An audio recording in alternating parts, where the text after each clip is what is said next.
Mean Old Lion Media presents Corner Table Talk. Welcome, everyone, to Corner Table Talk. I'm your host, Brad Johnson. You know, Frederick Douglass published a newspaper titled The North Star, and Harriet Tubman relied on the actual North Star in the sky to lead freedom fighters headed north along the Underground Railroad. The North Star, aside from being a landmark in the northern sky, is often a metaphor for finding your direction. People in your life can also serve in that capacity. When I think of a North Star in the form of a person, my next guest and her shining spirit has been just that for so many. On a personal note, she and her husband together have been a lucky star for me going back to the early 80s in New York City. Debbie Allen has and continues to inspire countless people around the world. When you see the faces of the dancers, some of whom started attending her dance academy at 4 and 5 years of age and stayed for years, it is obvious the influence she has on these young people. Through all of her art, the thousands of people who have found employment and the pure enjoyment we all get as a result of her work makes Debbie Allen a national treasure. Preparing for the show today, I knew I wanted to try to do justice to acknowledging the immense impact she has had on so many people. To fully appreciate the gift that is Debbie Allen requires way more time and space than this podcast will allow us today. Awards, Debbie has many. They include multiple Emmys, Gershwin Lifetime Musical Achievement Award, 10 NAACP Image Awards across a range of creative endeavors, including choreographing the Academy Awards a record 10 times. And yes, there is a Debbie Allen star on the Hollywood Walk of Fame. She earned a BA in classical Greek literature. I did not know that. In speech from Howard University. She holds an honorary doctorate from the North Carolina School of the Arts, as well as from her alma mater, Howard. Debbie's credits as a producer, choreographer, dancer, director, and actor are way too numerous to list, but the most recent honor, being recognized by the Kennedy Center, the nation's highest artistic award, as a 2020 honoree, is a fitting testament to the amazing professional life of Debbie Allen. Debbie also owns and operates the Debbie Allen Dance Academy with her husband, my buddy, Norm Nixon. Debbie is a daughter, sister, mother, grandmother, and wife, and I am honored to call her a friend. Hey, Debbie, welcome to Corner Table Talk. Thank you so much for joining me today. Wow, Brad, what an introduction. Oh, my God. I know I missed some stuff, but I tried. You did great. Okay, I'll be your Northern Star. I will be that for you today. That's so nice. Thank you, Debbie. Well, you are for so many, and thank you. So, Debbie, I kick things off with what I call short order questions, just a few things to get us rolling. So, out of the box, what is in heavy rotation on your playlist these days? So, my playlist right now is pretty wide and broad between getting ready to go into season 18 for Grey's Anatomy, finishing rewrite on a script that I'm hopefully going to be shooting a movie for ABC. Post-production as one of the directors on Sam Jackson's Memory. And certainly the Debbie Allen Dance Academy Summer Intensive. We're going to explore In the Heights and doing all that staging. And then my greatest and my biggest heartbeat right now is my grandkids. I have two, Shiloh and Avia, the children of my daughter Vivian. And I kept Shiloh last night. I took her to her school before I came into the studio, and I'll be picking her up at the end of the day. So that's my playlist right now. It's pretty wild. I would say, Debbie, but I love it. I've seen pictures of the grandkids. I have not met them yet, but just absolutely adorable. Debbie, what time of day do you feel most creatively inspired? Well, Brad, time of day varies. It's creativity is in the moment, and it comes when it comes.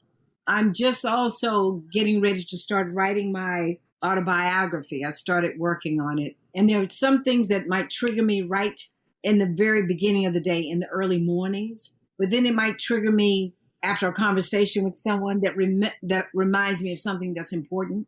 I think it's not so much the time of day as it is the time of day when you can have peace, meaning no interruptions, no phone calls, no interviews, no one asking you to do something. So whenever you can get that kind of isolated downtime is a good time to work things out. Well, that kind of slides maybe into my next question. Maybe not, but describe a perfect morning for you, Debbie.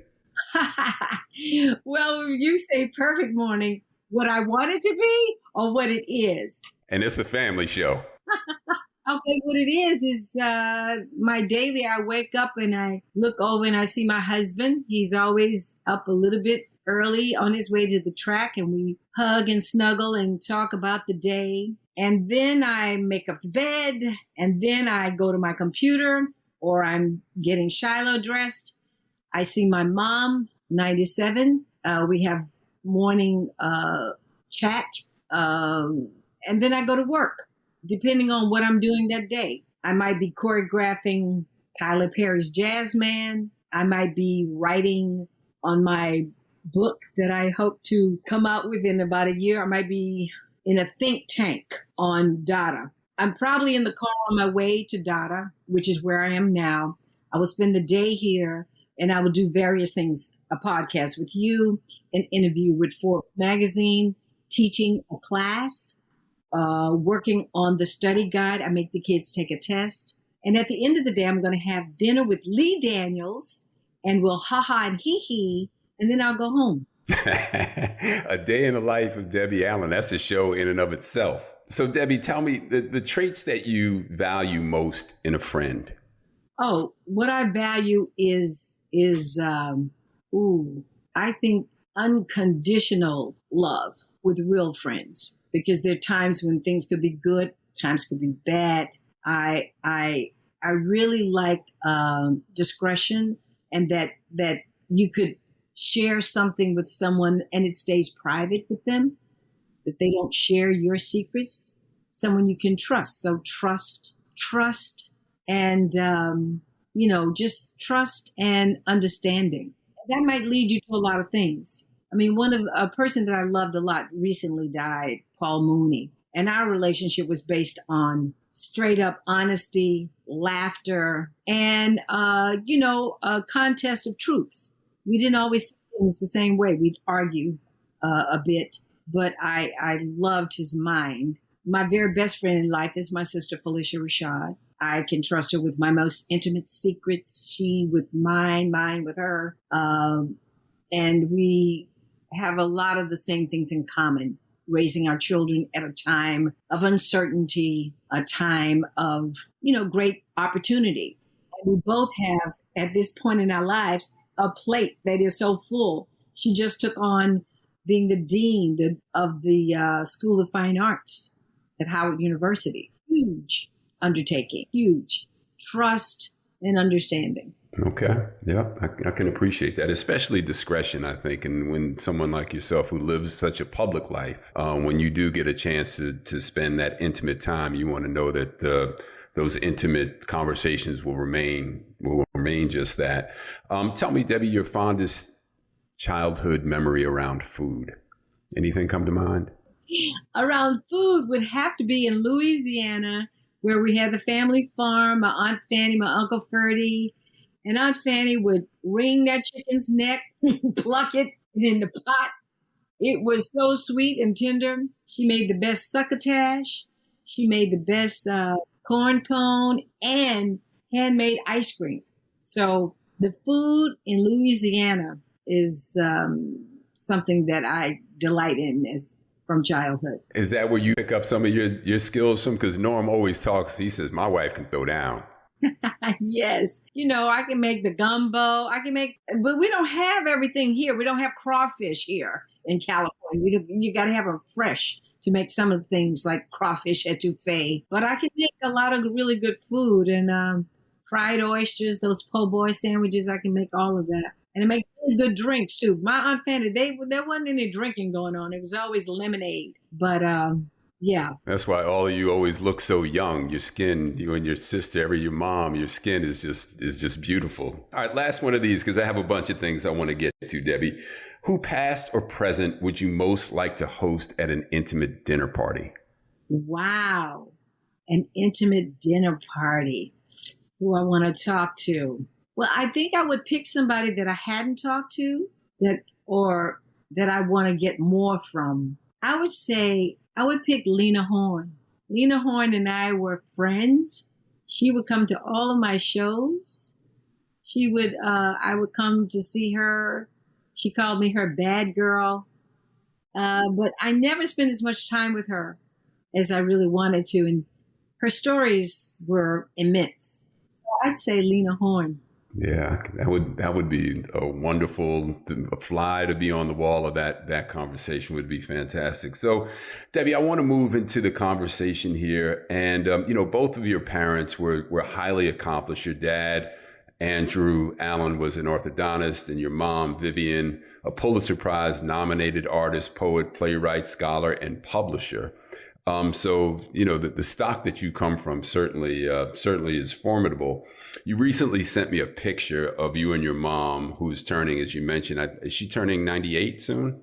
She's turning 98 in July. We're going to have a big party. Wow. And, you were both watching the televised broadcast of your Kennedy Center honors. And so I just wanted to ask first, how's your mom doing? Mom is great. She's great. I gave her a big kiss this morning before I left. She's great. I mean, she's living here with me because it's a support system that I think she deserves to have. She's happy to be in Chester, where she has her home and all of her things, and Brainerd, which she's very actively engaged in reinventing. That was one of the first wonderful schools that educated Blacks after the Civil War. Is where the word nerd came from, because everybody out of that school was smart, everybody. And so it's a blessing to have Mommy with me still. Yeah, that's so special. I cherish the photo I have of your mom, my mom, Norm, you and me. We were all dressed up in our formal attire at Georgia, our restaurant, for the post-Oscar party that we threw after attending the Academy Awards that you choreographed. That was just one incredible night. Do you remember that day? I know you've had many, but that was one that just stands out for me. When you walk in my house, that's the first picture you see. It's right there. Your mom, you, me, Mama. Your mother, Phyllis, was so beautiful and such a ball of energy and light. She was always so positive. Your mom was so special. I will always think of her that way. Well, she loved you too, Debbie. She did. And you came to see her in her final days, and that meant everything to both her and I. So I thank you for that. So what can you share about having your mom and your dad growing up in Houston, them to look up to? I know you grew up during, there was still segregation going on in during that time. But, it's an incredible household that with parents like that. And just can you share a little bit about what the Allen household was like? Well, you have to be totally transparent and honest. There were two households because Mom and Dad divorced. And so we would spend half the time with Mom and half the time with Dad. And it was really fun because when we got tired of her, we could go to him. And when we got tired of him, we'd go back home. It was a very close-knit family, even after they divorced. They divorced when I was probably around 5 years old, but I grew up with both of them. So it wasn't like the household you might think was the perfect household. It was not that, but it was perfect in that we had two parents who were totally involved in every aspect of our lives, and they engaged with each other throughout regardless of their differences. And we grew up with a family. My dad was one of 10 children, and my grandmother and my grandfather, their siblings lived with them. So we had a whole big Allen family with my aunt Betty, my aunt Ciola, my uncle Lloyd, my uncle Charlie, Uncle Joe. They were all there, and all my cousins. So we grew up with a real sense of family, even though my parents were divorced. I listened to a conversation that you and Felicia had recently talking about school, talking about grammar school and growing up during the time of segregation, and how even then, though the schools had arts programs, and it just, of course, makes me think of how important that is, but to have that as part of the curriculum. But when did you first experience the arts, Debbie? Well, my mother was an incredible classical pianist. I can remember being 3.5, almost 4 years old, laying in her lap, listening to her playing Rhapsody in Blue. I remember my father being such jazz aficionado, hearing Shorty Rogers and the jazz music and a lot of Johnny Mathis. And certainly for me, I had a sense of myself as a dancer from the minute I could walk. I think I was dancing. I think I was actually dancing before I had lessons. And my mom tells a story about how I was begging for lessons so I could become who I wanted to become after seeing the influence of musical films, because the theaters were segregated. It wasn't like we saw Broadway shows or got to go to a dance concert. There was no Alvin Ailey American Dance Theater at that time. Katherine Dunham certainly was quite an iconic symbol and accomplished artist in the world of dance in America. But we didn't get to see her in her company. They weren't coming to Houston, Texas. So it was quite a journey to get to where I am now, with a lot of help from my mom, my dad, and my whole family. But you had some idea, like very early on, that this is who I am. This is what I'm going to do. This is what I want to be. Yes, my first class was a tap class, and I definitely wanted to replace Shirley Temple. I'm like, the hell? Why can't I go up and down those steps with that beautiful Black man, Bill Robinson? I wanted to be there. So that, it's fair. That's why it's so important, why I work so hard with what I do. It's important for young people to see an image of themselves. Because if you see an image of yourself doing what you can do, it will inspire you. And I know that Fame, that work I did on Fame, it inspired generations from people from Little Kim to Queen Latifah. I mean, it's a long, long list. Even Sheryl Crow, the singer. It's a lot of people that have come up to me to say that they watched Fame and it made them want to do all of the things they're doing now. No, I bet. It was like a Rocky moment. It was just like him at the top of the stairs. It was you in that class. And it was one of those cultural shifting moments. So Debbie, let's segue over to Dada, your dance, the Debbie Allen Dance Academy. I watched The Nutcracker, which, I just love the documentary that you did over at Netflix.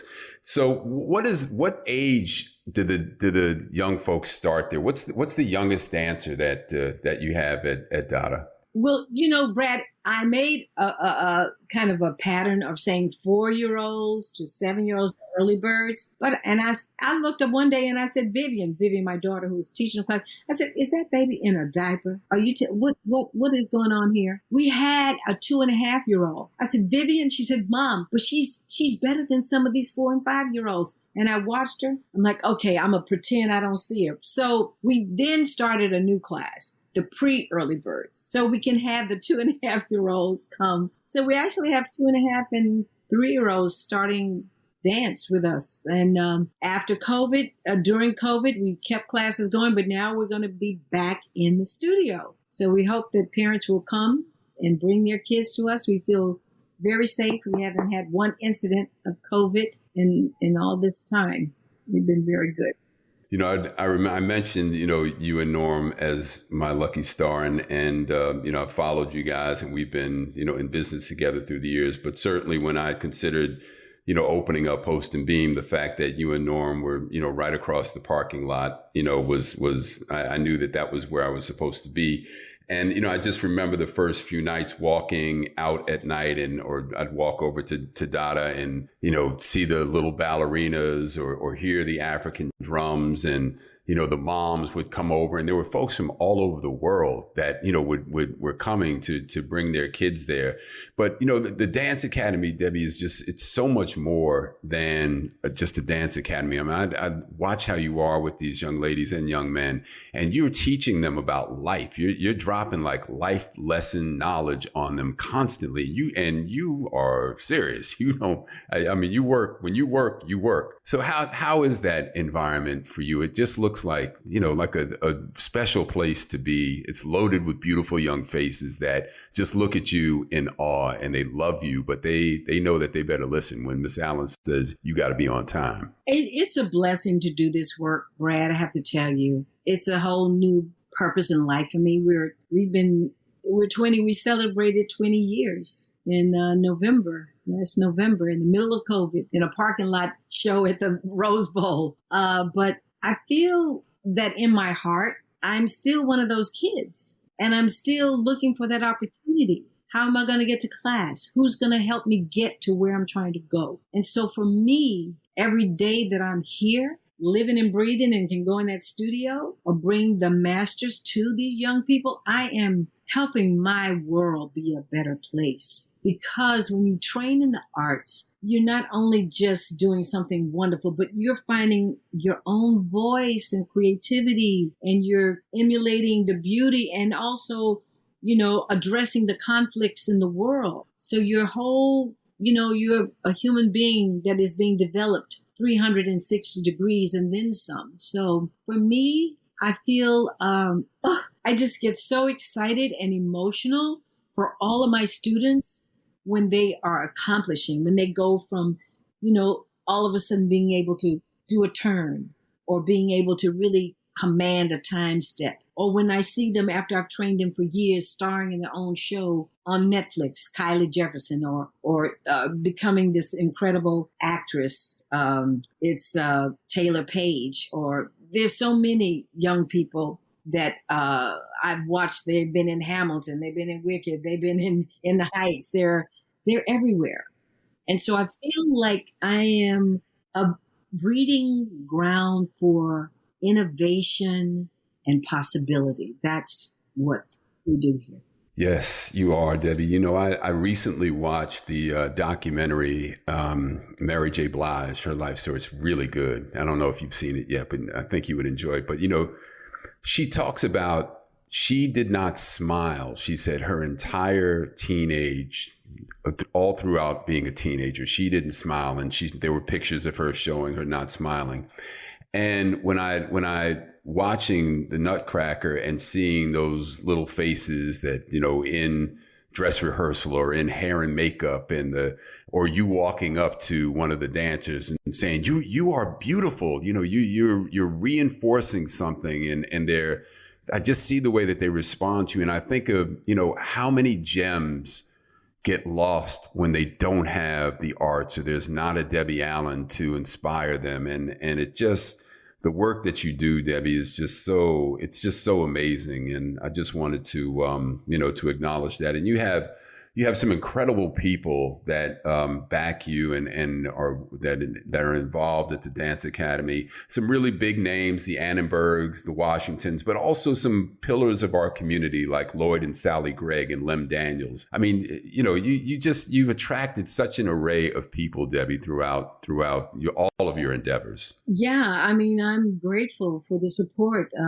Shonda Rhimes, I've trained all of her children, and it's really through that training, just dealing with her as a parent, not as the Shonda Rhimes, but as that good mother that she is, who's concerned about her kids and actually sits here reading a book while they take class. We were lucky enough to have Miss Wallace Annenberg support over the years, Barry Gordy over the years, Target, so many. And Shonda Rhimes saw us crowded in that studio trying to rehearse. And we know we needed a space and we didn't have the money. And she bought a building and gave it to us. She bought a building, Brad, gave it to us. And then the work started because we needed to tear it down and make it what it could be. And then COVID hit and everything shut down. We were on our way to raising Kobe Bryant, Brad. Kobe Bryant and I were really getting to be fast friends and collaborators. He wanted to turn his first book into an incredible musical that I was going to help him create. And he also loved what we were doing here at Dada. Wallace Annenberg and they each committed $1 million to building this building.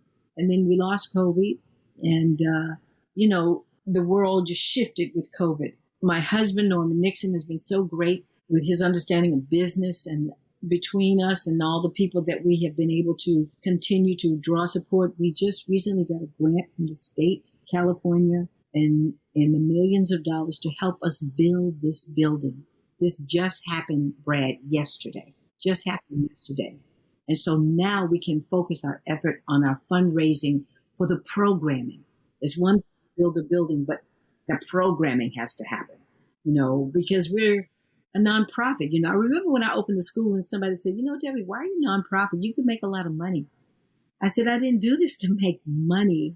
I did this to make a difference. And so most of our students are scholarshiped. And like you say, there's not enough of this for our community. You know, the arts is the first thing that gets extracted from the public schools, and it's one of the most important things that needs to be there. It needs to be in every public school: music, dance, art, filmmaking, all of those things, along with, other skills that they can learn. They want to learn how to build a computer or a car. You know, there's a new technology. Kids need to go to school and come out with a sense of themselves and some kind of skill set, not just being challenged by another SAT test, and not just being challenged by where can your parents afford to send you to school, because that's a big problem. We get our kids all the way up here and then they all get accepted to college. Our kids academically achieve greater levels of academia excellence after being in the arts.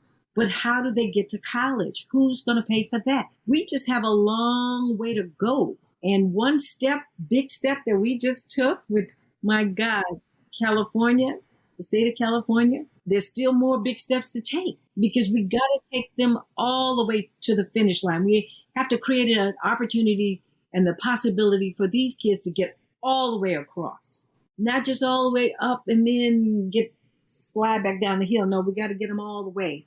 So So Debbie, the new facility that you're mentioning, and of course Shonda Rhimes, I mean, that's just an incredible gesture, and I'm sure with COVID and the setbacks and all that, but you just have a way of persevering, and you attract so much to you. But what can you tell us about what the new facility is going to be? What's it going to be called? What kind of programs there? What are you most excited about? I'm just excited that we're going to have a facility that is going to be large enough and technically proficient so that we can be on board and in pocket with where we are right now. I mean, sometimes in this building, the signal doesn't work. It's kind of a dinosaur. The electrical wiring is a dinosaur. So we're going to what we're building is going to be called the Rhimes Performing Arts Center. The Rhimes Performing Arts Center that houses the Debbie Allen Dance Academy. And I will be running an incredible organization that is going to open we're going to have a middle school that we start in September, starting with the 6th grade. The next year we'll have 6 and 7. Then the next year 6, 7, 8. That will have the most robust academic curriculum and exciting way to teach kids, along with them getting the arts. We're going to have more possibility of community involvement and engagement. If something happens in the community, they need some place to meet, they can come to Dada. We're going to have jazz. Arturo Sandoval, who's on our board, is going to curate a jazz intensive twice a year, which will, engage the most incredible professionals, along with master classes and conversations. We're going to have art like you've never seen. We're going to do art exhibits. We're going to do a place to develop new theater pieces, a place to develop new film. So screenwriting, playwriting, a place where young people can learn technically, how do you light for the theater? How do you do sound? So we want to be able to, open that whole thing up so this oyster becomes a big pearl for the community. That's what's getting ready to happen. We're already that, but we're so cramped and crowded. I mean, you should see my office. I mean, looks like a daycare center in here. Because everybody puts everything in my office because there's nowhere to go. There's nowhere to put anything. Kudos, Debbie, to the state of California for recognizing how important that this is, and to entrust this in your hands, I think is a very safe place. And, on that note, I just wanted to, get a sense from you. You are such a draw, Debbie, and there's so much, there's just this like sense of power around you, and things come to you, people gravitate to you. Are you aware of it? Do you feel that? Is that something that you wake up in the morning and you say, "Oh, I'm Debbie Allen," that things just find me, they come to me? What you have to be aware of how the world seems to gravitate towards you. I would say, it's very interesting. A friend of mine, after the Kennedy Center Honors, a very good friend of mine, Johnny Simmons, who's one of the best DPs in the business, just started directing, sent me a note of congratulations. And he described me in a way that I never thought about myself. And he said to me that I was a sun and that around me, there was a universe that was spinning around me that I was nurturing. And that was a great metaphor that I never thought of myself that way. I don't think of myself that way. I just think about the work at hand. What do I have to do today? What is my accomplishment? You know, one day at a time, but also I have a schematic of what I have to do in a period of time. So I'm a humble person. I'm approachable, which is something that people don't expect. People can walk up and talk to me. I don't walk around with bodyguards and all that foolishness, you know. You are very accessible, both you and Norm. And, you know, I that's the metaphor I was reaching for with my North Star. You know, just how, you know, you are that star in the sky that people want to keep moving in the direction of. But, you know, life still throws us all curveballs. And as Marvin Gaye says, there's only three things that's for sure. That's taxes, death, and trouble. Yet, you know, you're this pillar of strength, Debbie, for so many. And I just want to know, what keeps you going and what have you learned about life along the way? Well, what I know about life is that it's unpredictable and the best laid plans will change. And it's about being a dancer, no matter what you think you are, being able to kick, ball, change and get to the next step, kick, ball, change and leap over whatever that obstacle is, kickball change and drop down if you need to lay down. Being flexible, being able to move in whatever direction allows you to keep going forward. That's what I've learned. And it's not so easy, and it means that you have to be humble, and sometimes you have to take setbacks. You know, I mean, I've had setbacks this year, things that were unexpected, maybe even a little hurtful.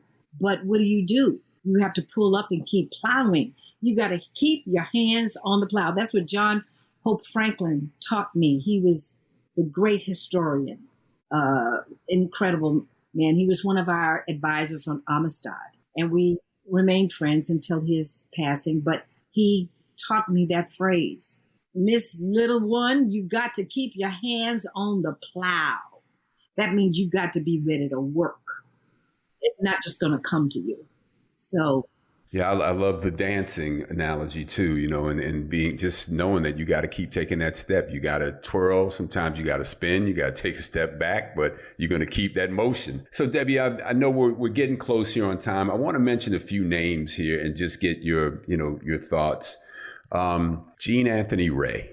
Oh, God, you're going to make me cry. Jean Anthony Ray was like one of my children. And from the moment we met on the set of the movie Fame, I was taking care of him because he didn't know he had to do it like 5 or 6 times. And I was patting him down with an ice pack on his neck. And our relationship grew all the way through Fame. And he was just like a supernova, his energy. And we lost him way too soon. And it was very painful for me personally to lose. Yeah, just an incredible spirit. He would come in the restaurant at the maitre d' stand and do some flying kick, like when he walked through the door. You remember, just something wild, some move. He was a character, man. I have very fond memories of him through you. Thank you. Gregory Hines. Oh, Gregory. Oh, my God. The smooth operator. Oh, my God. A power just iconic with his style of tap dancing, brought in that African rhythm, really full force and front and center, and such a beautiful actor, great singer. But he was a smooth operator. Let me just say that. That's Gregory. He was. He was elegant, I would say. Yeah. All right. Next one. Sandy Gallon. Oh, Sandy. Fedora was his nickname. Sandy Gallon was inarguably one of the best managers in this town and in this business. He managed everybody from Patti LaBelle, Dolly Parton, Michael Jackson, Neil Diamond. I mean, the list is immense. And he managed me for a little while. And we were friends, and I would hang out with him and it was Sandy Gallen, Barry Diller, Calvin Klein, Kenny Soames. David Geffen. Yeah, David Geffen, Sandy Gallen, Calvin Klein, Kenny Soames. They had their own little rat pack. That was it was delightful for me to be part of that. All right, last one. And you touched on him earlier, but I don't want to not mention Paul Mooney. Paul Mooney, just genius, comedian, irreverent, revolutionary. I think inarguably someone that pushed the envelope of social justice through his comedy, always coming from a platform that reminded us of the plantation. And Paul was way ahead of his time and fearless. He was never afraid to state his opinion.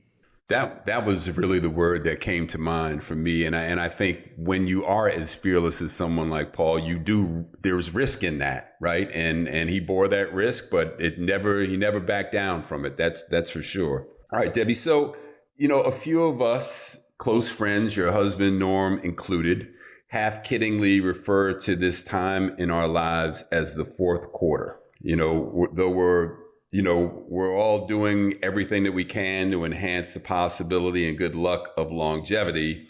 We laugh at times as our conversations always include various physical ailments, my hip, my knee, my shoulder. How many times do you wake up to pee in the middle of the night, et cetera. Debbie, you just seem to have this unstoppable energy. And at times it looks like there's no end in sight. And, of course, your job is obviously not done. These, so many depend on you for all the various projects that you're involved in. And, especially the inspiration that you provide for young folks and for everyone. It just doesn't look like there's an expiration date on Debbie Allen's career anytime soon. Do you feel the sweetness, Debbie, this time in your life? I do. It's very interesting, Brad. Some of my girlfriends all the way from Houston that I grew up with or went to college with, those heifers are retired, talking about going on a jazz cruise. I'm like, what the hell? I wish I could go on a I don't have time for that. Come on, Debbie. I'm like, child, please. You heifers are retired. Y'all better get involved in some community projects. Or some of the women that I know that have gone through their change in life are just in a vacuum and, just feeling lesser. I'm just trying to help them understand when you look at me. I don't know, like you say, where's the expiration date? I keep wondering where it is too, because there's more and more getting put right in front of me that I definitely have to do and have to accomplish. And I'm in good health, knock on wood. I certainly have things that I have to be concerned about. Diabetes runs in my family. Heart conditions run in my family. Diet is pretty good. It got a little kind of shaky in the middle of COVID because I came home trying to entertain Norman and making cocktails and making a lot of food, and we started gaining weight. I'm like, oh, child, no, that's not going to work. That is not sexy. But I think my mental capacity is what pushes me. It's my mental capacity and my heartbeat, what I care about. And that has proven to be the most powerful part of me. Well, Debbie, I want to thank you for the calls, the talks, for allowing me into your orbit. It's had just a huge, huge impact on my life, just knowing you and being allowed in. So I'm just forever grateful. And I just really want to say thank you. I'll give you a big old virtual hug from here, and I can't wait to see you guys. And Brad, it's really nice to be talking with you. You're a wonderful interviewer. Who knew? I always thought you were so handsome that you ought to be in front of the camera. When we first met, we were like, oh, child, who is that? And look at you. I mean, this is perfect for you. You have a great charisma as a visual journalist. So thank you for inviting me to be on your corner table talk. And good luck with this. And I'll see you soon. Thanks, Debbie. See you soon. Corner Table Talk is hosted by Brad Johnson, produced by Brad and Linda Ailes Johnson. Theme music, Life Goes On by Bryce Vine. Executive producer, Ken Johnson. Find the Corner Table Talk podcast wherever you get your podcast. Follow, subscribe, rate, and leave a comment. Corner Table Talk is a Mean Old Lion Media production.